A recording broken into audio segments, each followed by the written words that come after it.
Alright guys, so today we're going to talk about carbohydrates, what type of carbohydrates you should be eating, when you should be eating them, and in what quantity should you be eating them. Okay, so today I'm lifting weights, I'm lifting legs, so I'm going to be utilizing a lot of carbohydrates. Legs are a large muscle group, so typically on legs day I eat a little bit more carbohydrates than what I would do on a chest day or on an arm day.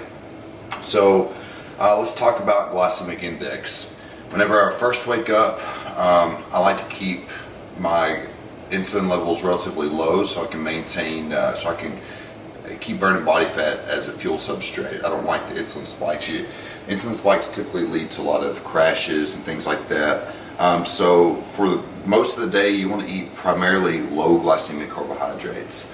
High glycemic carbohydrates cause the insulin spike because insulin is the shuttling hormone.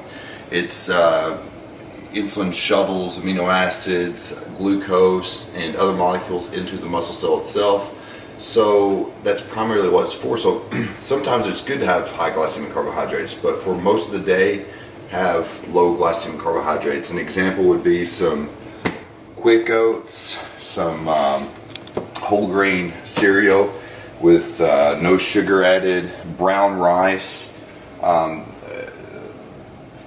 whole grain bread, things like that. Anything that's called whole grain or anything like that, that'd be considered low glycemic. Now the high glycemic carbohydrates are the carbohydrates you want to utilize right after your workout. Some examples would be white rice, sweet potato, which is my personal favorite right after a workout, and even a carbohydrate supplement. You can buy pure glucose, you can buy dextrose, anything that's going to give you that sharp insulin spike right after a workout to shuttle those amino acids into the muscle cell. That's what you want. So for me, all day long I'm eating low glycemic carbohydrates. Oatmeal, whole grain bread, whole grain cereal, and a lot of vegetables into my meals, where it's mostly all fiber. You don't really use the carbohydrates in that. For the most part, your whole day, keep your carbohydrates low glycemic. And then immediately post-workout, you want the fast-acting carbohydrate. So sweet potatoes, white rice, dextrose supplements, anything fast-acting that's going to cause that insulin spike. That's the only time during the day that you want to have an insulin spike. So outside of that, keep them low. How much carbohydrates should you be eating? Well, glucose is the only fuel your brain can use for energy. So there's a lot of talk about the paleo diet, how that's good for burning fat. It is good for burning fat, but the downside of that is you're not eating any carbohydrates. So a side effect of paleo diet is that you become lethargic or groggy, or you have mood swings. That's because your brain isn't getting the fuel source that it needs.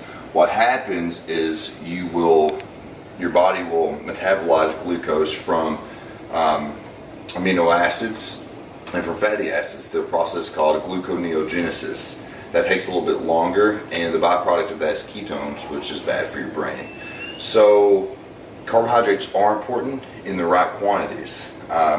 Personally, whenever I'm lifting weights, I like to have 50% of my daily caloric intake come from carbohydrates. I like to have 40% from protein and 10% from fat.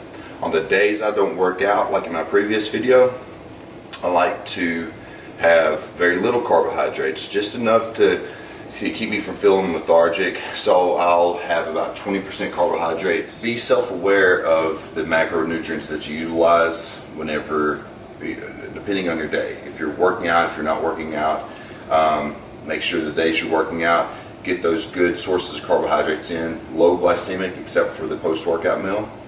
And then for the days that you don't work out, keep your carbohydrates on the low side so you can be utilizing fat for energy. Our next video, we're going to be talking about protein utilization. Have a good day, guys.